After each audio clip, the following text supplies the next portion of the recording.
Okay, so what is a domain name? A domain name is a unique web address that identifies your website on the internet. It's made up of two parts, the name and the extension. So for example, in the domain name www.example.com, example is the name and .com is the extension.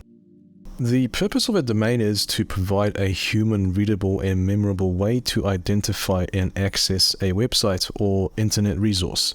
A domain name is essentially a label that is associated with a specific IP address on the internet. So when a user types a domain name into their web browser, the domain name system, or DNS for short, translates that name into the corresponding IP address, allowing the user to access the website or resource associated with that address.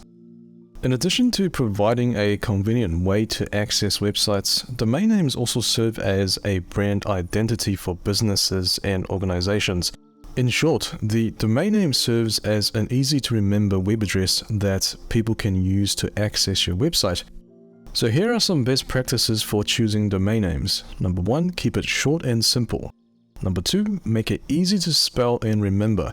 Avoid any spin-off words like coolcars.com, but with the cool spelt with a K. Yes, you'd get a nice sounding domain, but when you communicate that, you would always have to mention that it's cool with a K, otherwise people will assume you're meaning cool with a C. Number 3, avoid hyphens and numbers. They're generally less memorable. Number 4, use keywords related to your business or website. And number 5, try to make sure it's available across all social media platforms. This makes your branding much easier, but in this day and age, it's most likely very tricky to do. If you're stuck for ideas, consider using a domain name generator tool to get some ideas. ChatGPT is pretty decent for this. Let me know if you would like to see a ChatGPT tutorial on generating domain names. TLDs. What are TLDs? So TLD stands for top level domain, and they're the highest level in the hierarchical domain name system of the internet. Common examples are .com, .org, .net, and .gov. There are two main types of TLDs. The generic TLDs are not associated with any countries. So again, some examples would be .com, .org, and .net.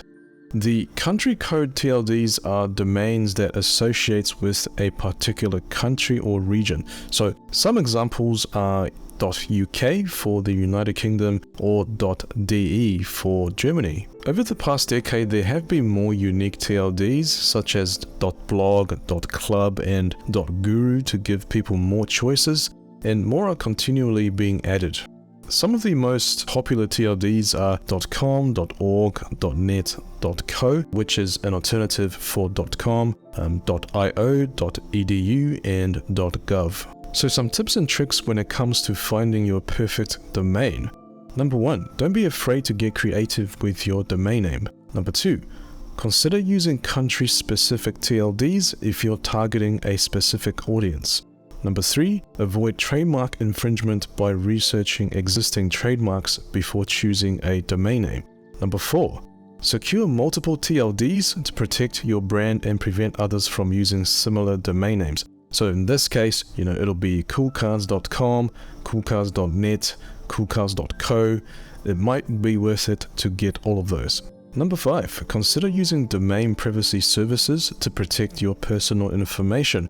This add-on will generally be offered when you purchase your domain. And number 6, make sure your domain name is SEO friendly by including relevant keywords in the URL. This bonus tip may sound a little bit obvious, but remember to renew your domain registration on time to avoid losing it. I have lost some domains in the past due to forgetting to renew, so if it's valuable to you, make sure to remember to renew. Okay, so with all of that information out of the way, let's register a domain. The domain registrar I decided to go with for this video is Namecheap. So go to namecheap.com and type in the domain name you prefer and click search.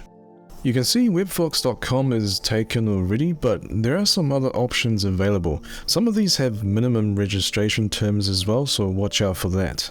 So none of these fit my channel too well, and I'm definitely not going to shell out 18k for the .code TLD.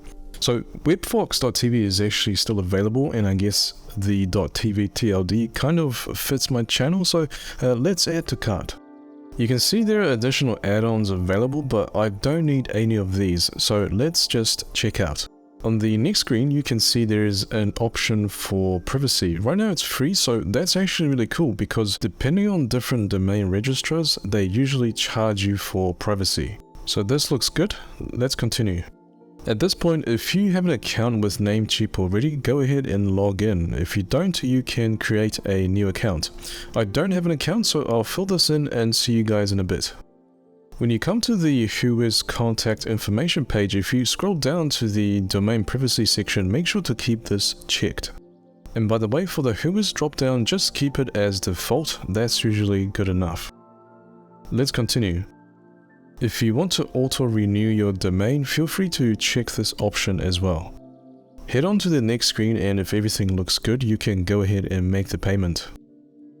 Once that's done, if you hover over your account name in the top left, you'll get a drop-down menu. Click on Dashboard.